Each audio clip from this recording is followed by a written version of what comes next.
Des champs de soja à perte de vue, nous sommes en pleine Amazonie, dans l'état du Mato Grosso, à Lucas do Rio Verde. C'est la période de plantation.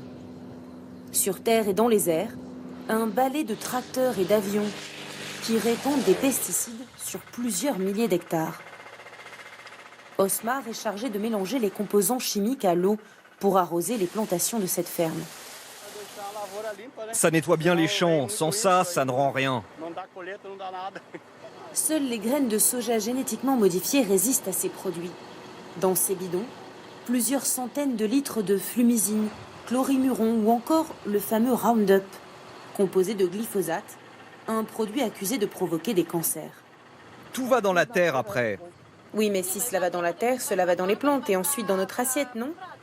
Non, le produit disparaît. En une semaine, il tue les maladies. Osmar l'assure, il n'a jamais eu aucun problème de santé et en plaisante même. Si tu ne mets pas de gants ni de masque, tu finis comme ça, comme cette tête de mort. Les autorités n'ont aucun problème à en parler, bien au contraire.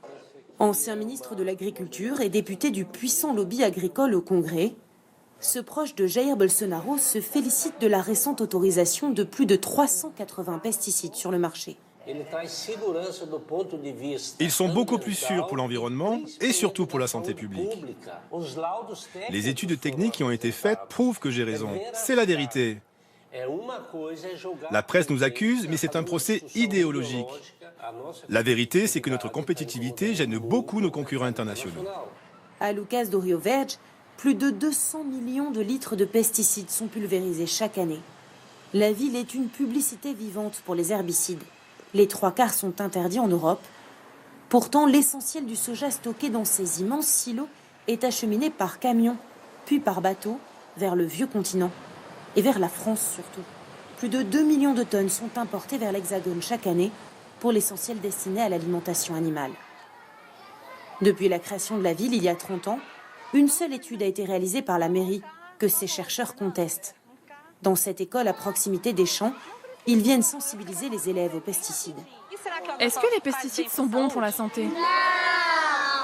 Les habitants de Lucas do Rio Verde sont exposés à plus de 100 litres de pesticides par an, contre 7 en moyenne dans le reste du pays. Marcia Montanari réalise ici une simple collecte d'échantillons de nourriture et d'eau. Pourtant, elle a déjà reçu des menaces du lobby agricole de la région. On va faire une analyse de traces dans l'eau. Les gens ici en respirent, en boivent, en consomment dans les aliments. Alors oui, on est persuadé qu'il y a une incidence sur la santé de la population locale. Cette famille habitait en bordure du champ où le père travaillait. Elisangela dos Anjos n'a aucune preuve scientifique, mais selon elle, la leucémie de son fils de 3 ans est due aux pesticides. Il y avait tout le temps de la poudre dans la maison, sur le sol. On aurait dit de la neige. Le gouvernement veut produire, veut vendre et exporter, mais il ne veut rien savoir de la santé et si ça va nous empoisonner.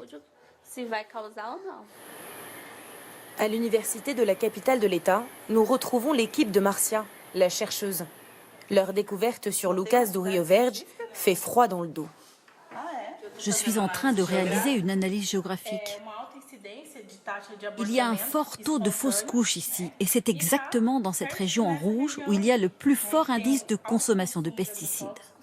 Pour l'instant, au point mort, si l'accord Mercosur destiné à faciliter les échanges commerciaux avec l'Europe venait à être signé, les exportations de soja en provenance du Brésil pourraient doubler dans les 10 prochaines années.